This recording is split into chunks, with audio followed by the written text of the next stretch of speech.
free from the burden of sin. There's power in the blood, power in the blood.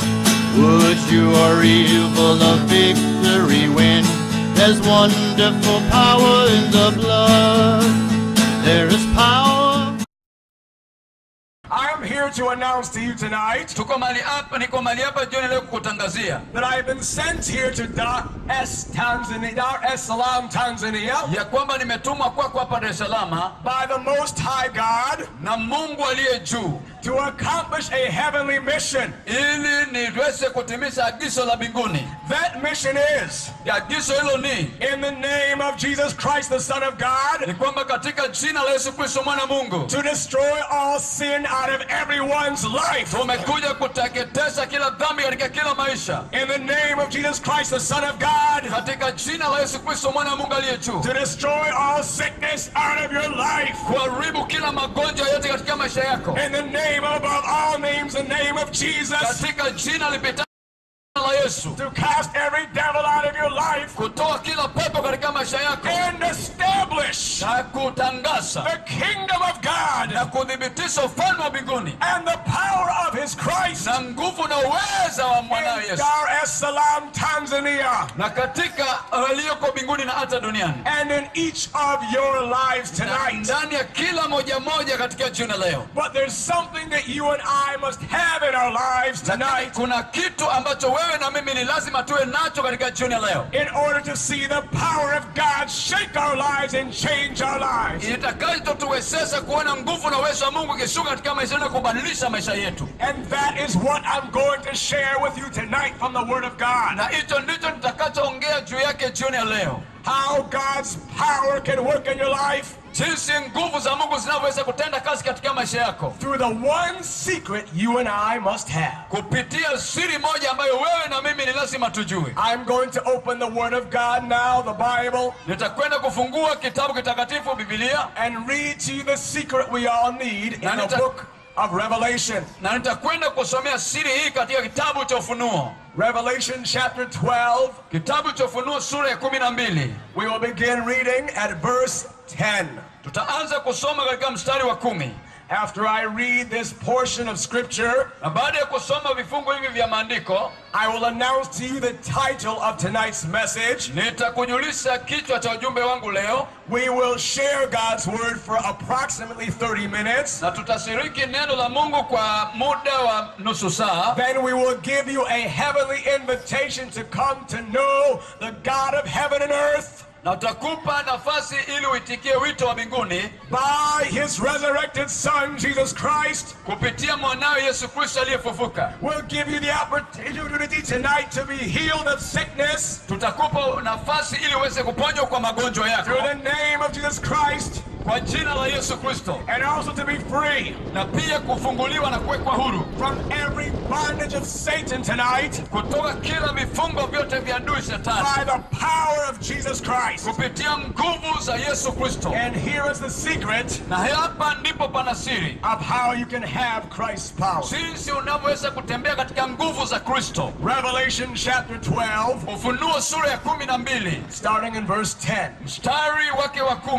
Scripture says, "And I heard a loud voice saying in heaven, now is come salvation and strength and the kingdom of our God and the power of His Christ. For the accuser of our brethren is cast down, which accused them before our God day and night. And they overcame him by the blood of the Lamb and by the word of their testimony. And they loved not their lives unto the death." Amen. Nitasoma. Maandiko yanasema, nikasikia sauti kuu mbinguni ikisema, sasa kumekuwa wokovu na nguvu na ufalme wa Mungu wetu na mamlaka ya Kristo wake, kwa maana ametupwa chini mshtaki wa ndugu zetu, yeye awastakie mbele za Mungu wetu mchana na usiku. Nao wakamshinda kwa damu ya mwana kondoo na kwa neno la ushuhuda wao, ambao hawakupenda maisha yao hata kufa. Kwa hiyo shangilieni, enyi mbingu nanyi mkao umo. Ole wa nchi. Up to verse 11. Verse 11. Okay. Tayari mpaka mstari 11. Nao wakamshinda kwa damu ya mwana kondoo na kwa neno la ushuhuda wao, ambao hawakupenda maisha yao hata kufa. In this chapter 12 of the book of Revelation, katika sura hii ya 12 ya kitabu cha Ufunuo, beginning in verse 7, kuanzia mstari wa 7, the Bible tells us there was war in heaven. Biblia inatuambia kwamba kulikuwepo na vita mbinguni. Michael, the warrior angel of God, did fight. Mikaeli ambaye ni malaika mkuu alianza vita kule. Alikuwa anapigana vita. And Satan, the enemy of God, did fight against Michael. Na Shetani wakapigana na Mikaeli ambaye ni malaika mkuu. And Satan did deceive 1/3 of the angels to rebel against God. Shetani aliweza kudanganya theluthi ya malaika wa mbinguni kule ili waweze kumwasi Mungu. So the devils fought against God's angels. Kwa hivyo mashetani wale wakaanza kupigana kinyume na hata wale wanajeshi wa Mungu mbinguni. And all heaven was in great suspense. Na kule mbinguni kulikuwepo na hali ya ukimya. But the Bible declares that God's angels were victorious and cast Satan and his angels down to the earth. Lakini maandiko yanasema kwamba malaika wa Mungu wakamshinda Shetani na hata kumtupa chini na malaika zake wote. God's word says then, because Satan was defeated by God, he was very angry and tried to fight against God's people. Maandiko yanasema kwamba kwa sababu Shetani na malaika wake wakashindwa kule mbinguni, wakawa wameingiwa na hasira, wakaanza kupigana na watu wa Mungu. The Bible says Satan tried to put sin upon them and sickness upon them and to afflict people with devils. Na maandiko yanasema kwamba Shetani akaanza kunyanyasa wanadamu kupitia dhambi na magonjwa na hata minyanyaso ya namna yote. And God's word says in 1 John 5:19, the devil has deceived most of the world, and all the world lieth in wickedness. Na maandiko yanasema katika waraka wa kwanza wa Yohana 5:19 ya kwamba Shetani amedanganya ulimwengu wote na ulimwengu wote uko chini ya udanganyifu. And right now in our world we see the evidence of Satan's working with all the wickedness and pain in the world. Na hapa sasa tunaona maovu yote na utendaji wa Shetani ukiwa dhahiri katika ulimwengu kwa matendo maovu ya namna yote. We see in the world people sinning against God and sinning against one another. Tunaona hapa duniani watu wanamtendea dhambi Mungu na hata wanatendeana wenyewe kwa wenyewe dhambi. We see people killing one another. We see people raping people. We see people stealing from people